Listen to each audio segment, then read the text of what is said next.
اعوذ باللہ من الشیطان الرجیم بسم اللہ الرحمن الرحیم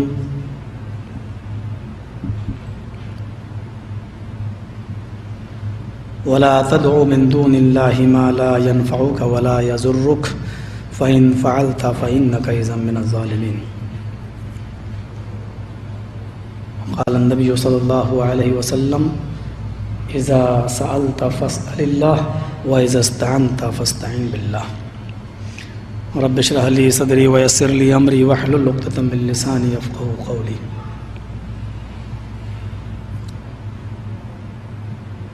ہر قسم کی تعریف، ساری خوبیاں اللہ رب العالمین کے لیے لائق و سزاوار ہیں، جس نے ہمیں اور آپ کو اسلام جیسا سیدھا، سچا اور سنجیدہ مذہب عطا فرمایا۔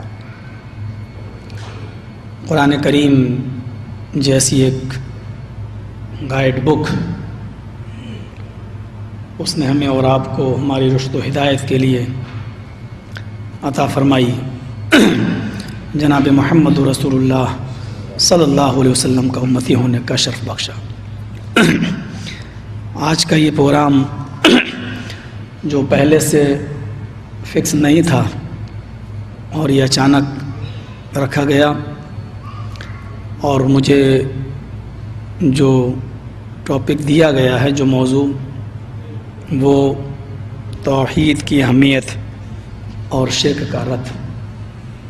اس سلسلے میں مجھے کچھ باتیں آپ کے سامنے رکھنی ہیں۔ توحید کیا ہے؟ توحید کی ضد ہے شرک۔ شرک کے نقصانات کیا ہیں؟ خاص طور پر ان علاقوں میں جہاں اسلام کچھ دیر سے پہنچا اور جو خرافاتیں نظر آ رہی ہیں، ہم اور آپ یہاں پڑھتے رہتے ہیں، سنتے رہتے ہیں۔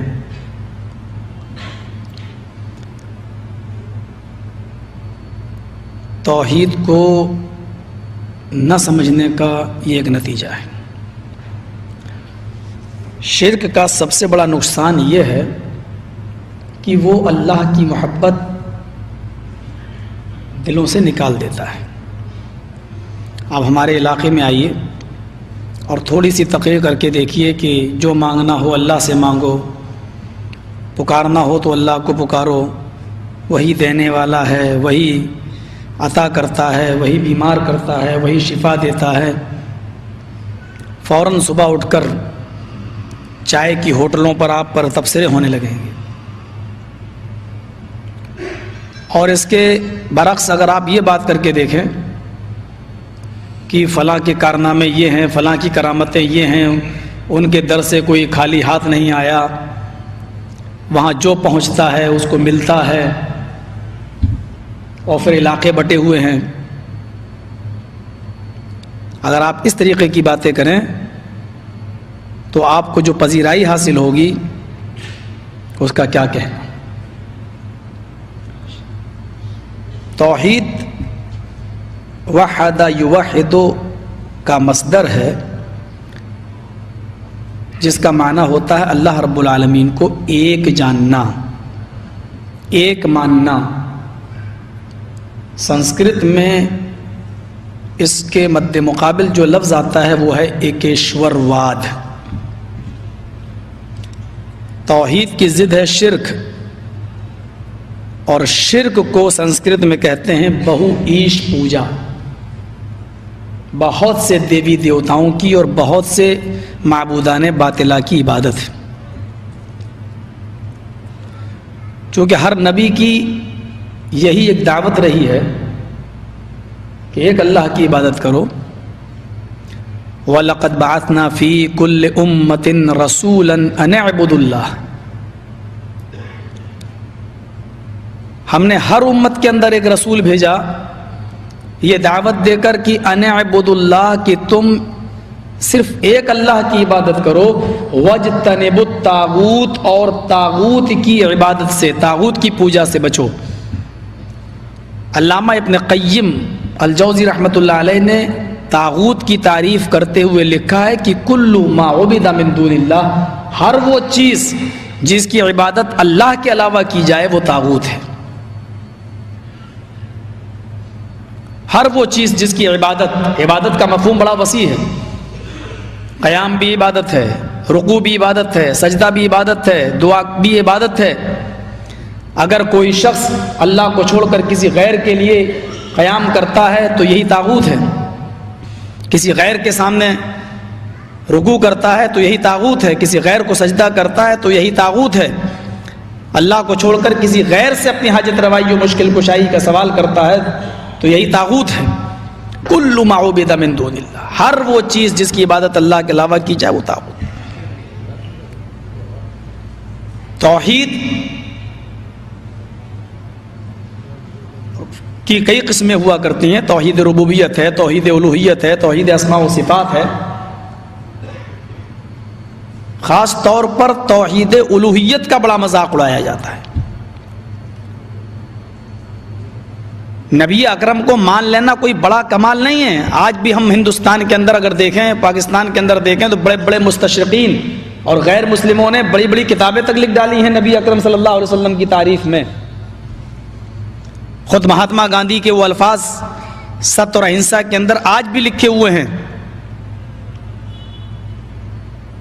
کہ جو لوگ چلا کرتے ہیں اور بوریا بستر لے کر گھومتے ہیں، مسجدوں میں جاتے ہیں، دعوت و تبلیغ کا فریضہ انجام دیتے ہیں، ان لوگوں کو دعوت و تبلیغ کی قطعی کوئی ضرورت پیش نہیں آئے اگر یہ لوگ جناب محمد رسول اللہ کا اخلاق اپنے اندر پیدا کر لیں، نبی اکرم کا کریکٹر اپنے اندر پیدا کر لیں۔ نبی اکرم کا اخلاق پیدا کرنے کے بعد غیر مسلم دنیا خود بخود ان کو دیکھتے ہوئے مسلمان ہو جائے گی، اسلام قبول کر لے گی۔ یہ بات مہاتما گاندھی نے لکھی ہے ستیہ اور اہنسا کے اندر، جو آج بھی موجود ہے۔ عرب کے کافر محمد رسول اللہ صلی اللہ علیہ وسلم کی امانت کے قائل تھے، صداقت کے قائل تھے، ان کو کوئی اعتراض نہیں تھا۔ ان کو اعتراض تھا تو صرف الوہیت کا۔ وہ اپنے 360 بتوں کو نہیں چھوڑنا چاہتے تھے۔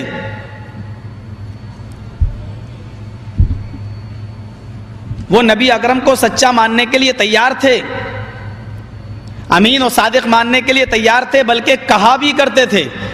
اتنا ہی نہیں بلکہ اپنی امانتیں محمد رسول اللہ کے پاس رکھا بھی کرتے تھے، اور اپنے فیصلے وہ محمد رسول اللہ سے کرایا کرتے تھے۔ اور جب نبی اکرم کو دیکھ لیا کرتے تھے تو کہتے تھے قد جاءنا الامین، قد جاءنا الصادق، امین آ گیا، صادق آ گیا، ہمیں اس کا فیصلہ منظور ہے۔ فیصلہ ہونے سے پہلے